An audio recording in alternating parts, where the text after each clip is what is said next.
Your offer was working great, but it stopped working suddenly. So what do? Here are a few things you can do to enhance your existing offer.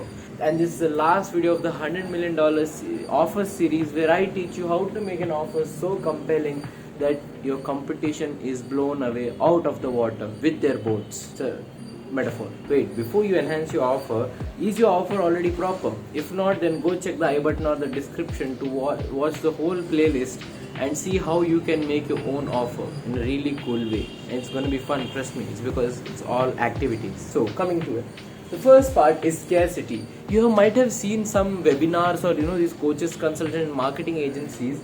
Why am I doing this? Wait, coaches, consultant, and marketing agencies trying to tell you that there are only few limited seats, only a few spots left. Yes, that's scarcity. So many people do this and it's kinda cool, but what you should do is show actual scarcity. I think it's Rode, some makeup company. What they do is they have a wait list to even check out from your cart, which is quite interesting. And what another company does is they actually do limited products, so they can tell sold out. That kind of scarcity, or limited drops, that increases scarcity. You can implement in your offer by doing this, but don't do that limited seats wala thing. Okay, so what I do is I tell my clients that I enroll only 5 clients per quarter. That's the limit. That's what it is. It's actually real also.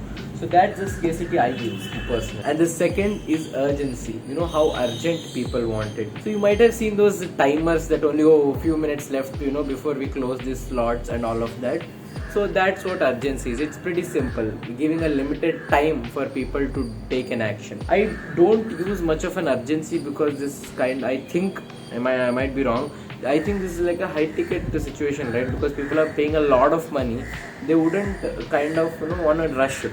But sure, they rush it because of the scarcity, because every quarter it keeps changing. So they have very limited time, like time being that before I close 5 clients, which is around in 1 week. So my urgency is kind of a subconscious-ish thing. They know that I'm gonna close my clients fast, or fast or slow. They don't know that part, but they know that they'll have to wait 3 months more to get my services. And the second thing, bonus. So here's the thing, right? Here's the thing about bonus, right? If you remember about the problem solution in the previous offer, if you have written down problems and there are a lot of solutions your main core offer doesn't solve, then give them as bonuses. Make a PDF, make a sales, like a template, a script, or whatever it is. You remember the delivery vehicles?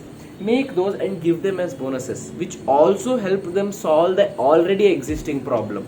You understand me? See, if they say there is no time to do this, so you give them a template with the core offer being one-to-one services. So if you want to make a compelling offer using bonuses, this is one of the best ways. Just you use the previous all the problem solutions and just solve them. It's that simple. That's what bonuses are, nothing much. But what you can do is be more intelligent. For me, building business is about building relationships. How do you build relationships? By connecting with more people, be it business owners, other business owners, or your customers. So what I do, what you can do is connect with a adjacent industry. So for example, let's say you're a chiropractor, and people who use chiropractor will probably use supplements or pills or whatever it is to get rid of their pain or something. What you can do is you can give them like a 10 or 20% discount coupon on the pharmacy or something like that. It's kind of this philosophy. If you're an Indian, how there is a doctor fee and also then there is a pharmacy right next there. So it's kind of like that. And some doctors do this sneakily. They kind of give a 10 to 20% discount on the already existing MRP, which actually it costs them way less than MRP. That's all the whole other thing. But the point being, if you buy from the pharmacy the doctor suggests, you get a discount. That's what I'm talking about. Let's say if you are a gym owner, what I would suggest you do is work with connect with the supplement store and tell them to give them a discount. And you also, on top of that, if you are really smart, you take a affiliate cut or a commission cut from them. It's a win-win. You are making more money from both the sides. See, now that's intelligence. The reason why I want you to use these kind of bonuses is it gives you a higher competitive edge compared to any other people. And especially in India, if you tell them that they are going to get a 10% discount on the MRP, they're going to go crazy, of course. Or even on like the DMart price. So that's gonna be crazy. And on top of that, you're getting the affiliate. It's a win-win-win from the three sides. The guy gets the sale, you get your commission, and your customer gets his supplements cheaper. And the next part is my favorite. It's guarantee. This is kind of there are different types of guarantee. The guarantee I use is there are two types of guarantee I use. I just guarantee them results. If I don't give them results, they can have their money back, or kind of something like that. And the second thing is another thing is revenue share. So if let's say a client says he has a budget constraint, I don't reduce the price. Rather than whatever price I have reduced, I take it as as a percentage from the revenue I make for them. So kind of like a 10 to 20% ish thing. So that's one guarantee. See, if he doesn't make money, I'm not gonna make money. It's kind of that logic. So the next thing is naming your guarantee. But my bad. So like I mentioned, these are the two types of guarantee I use. You can use way more than them. The first type of guarantee being a direct guarantee. If you enroll in this course, if you take this course, of course, you'll get a money back guarantee. These are the basic courses. The second course is a conditional, this one is a conditional guarantee. What is an unconditional guarantee is no question asked money back guarantee. That's an unconditional, like, if you don't like it, no matter what, we're just going to give you money back. You can do this in your mid to low ticket offers. The conditional is a money back guarantee with a condition, like if you don't do this in 90 days, that's conditional. Unconditional being just, you get your money back no matter what. We don't want to work with you if you don't want to, actually win in your life. Kind of like that. And the third one is interesting. It's a different type of guarantee. It's applied guarantee, or something Alex calls, which I don't remember, but I would like to call it applied guarantee. Revenue share is an applied guarantee. So what do I mean? It's revenue share, profit share, or buying people's equity, or certain things which make sure that if he doesn't make money, I'm also not going to make money. So kind of it. Your offer itself becomes a guarantee over there, kind of like that. And the final guarantee is also a conditional-ish, but what it is, see, if you tell, if you see internet connectors, what they do is they tell you, like, see, if you refer to someone, we'll give you a 10% off. So that is kind of a guarantee in a way. So if you tell people, if I tell my client, if you refer me to someone and if the person buys, of course I'll give you a discount. So this is kind of a different type of, it's kind of a referral based condition, a referral based conditional guarantee, where it's a referral based conditional guarantee where you are promising them something, but it's an afterthought or after result. After you give me the result or I give you the result, this is the guarantee. Or something like, another example, funny example of a conditional guarantee is, if you don't make money, I'll shave my head off and pay you back. The type of guarantee which I forgot to tell you is the anti-guarantee. Anti-guarantee is a guarantee where the customer, you just say no to the customer itself. So kind of like all sales are final, or no, after this point you can't, no refund, no back down. If you see, many clothing companies do this. Actually, many clothing companies shouldn't do this. They actually, people, it builds trust. But certain products actually not need any guarantee. Sometimes anti-guarantee works really well. I'm telling you. For example, if it's a food related thing, if you tell them that all sales are final, it is kind of crazy. And of course it's the truth, but you are explicitly mentioning it. So what happens is, it kind of shocks people. Okay, this is obvious, but he's doing it, it must be really good. So you are getting more customers. It's kind of like a marketing through using an anti-guarantee. So that's kind of pretty smart stuff. If you go to a Vada Pav store and eat it, you're not gonna get a refund. It's similar to that. If you explicitly mention it, it's like, that's interesting. No one ever mentioned it. If I mention, this guy's mentioned it, there must be something special. That kind of logic. By the way, one more thing I forgot in the previous step, the bonus one. If you're doing a one-to-one sale, what you can do is, instead of telling them the bonuses, all of them right away, what I would do is, if they're hesitant, if your customer is hesitant, then keep adding bonuses for them. Instead of reducing your price or changing your prices, what you can do is you can add bonus. Hey, for the same price I'm gonna also give you this. For the same price I'm also gonna give you this, kind of like that. At the end, if you, let's say, you have 5 bonuses and they were convinced at 3 bonuses only, you can anyway give them the 2 more bonuses for an aftershock value. You're getting this much for this, kind of like that. Always shock your customer, right? beyond these lessons, what I would want you to do is, if you are even a D2C brand, any kind of business, have a romance with your customer. I know it sounds pretty cringe or weird AF, but at the end of the day, it's like I said, it's a relationship. So if you don't keep giving surprises them in a good way, don't shock them with, hey, you got a loss, or don't prank them, but actually shock them with more value. You're gonna give me this too, you're gonna give me that too. It's kind of like someone wakes you up with the roses and a morning breakfast. It kind of feels good, right? It's similar to that, except it's money, so the dopamine is much higher. So even after you make the sale, keep your customers happy. But because retaining a customer is easier than getting a new one. So try to retain, if you can, what I want to do once I reach a point, I actually want to do this. I want to reach out, send my customers a gift box which is like personalized for them after I close the deal, as a surprise. I'll ask them for their address, or it's in their website. I'll drop them a gift. I'll drop them something special for them. Make the customer feel special at the end of the day.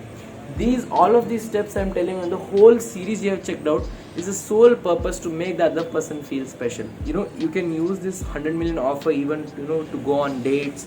You can even use this to for your business, even for your relationships. Yes, what people think, oh, it's just we tend to take things granted, but what masters do? Masters don't add more things. This remove unnecessary things and only focus on the things beginners take granted for. So don't take anything for granted, and also remove any extra fluff from the company. See, if someone sells you a new email marketing strategy, it's either probably a scam, or it's just an old strategy. They have just wrapped it in a cool way. Dan Kennedy always says this, because there are no new secrets. It just has been happening from the same reason, and you have to follow them by word. I mean, not exactly follow them by word. You can do your iterations, but stick to the basic. Don't add too much. Rather, if you can, try to remove it and make it perfect. You might remember the theory of constraint, right? It's about not adding more things. It's about removing the bottlenecks in a company, or in anything, to scale them. Anyway, we got a little sidetracked. Coming back to the last one, which is really interesting, is naming your whole offer. See, imagine, at the end of the day, it's about being cool, right, in marketing. So if you don't have a name for your offer, it's kind of not nice. If you call it your online marketing services, no. See, if I'm reaching out to snack company, I call it the snack system. It's nothing but I help them with subscription models, and also how to actually promote their prices, conversion rate optimization. My team handles the whole thing. That's all we do. But even though it's a basic thing which also takes a lot of time and effort and money, but it's still, I make it feel special. That's what applies here. So now you don't know how to name your thing. Here is a template. It's called the Magic Naming Template. It was made by Alex Hormozi. Magic is actually abbreviation for something. Hey, M means magnet. Magnet as in like something which attracts your customer. Try to research the keywords which attract your customer. For example, in the coaching industry, law of attraction is an attraction, or manifestation. These are the keywords which work there. Something like that. And secondly is avatar.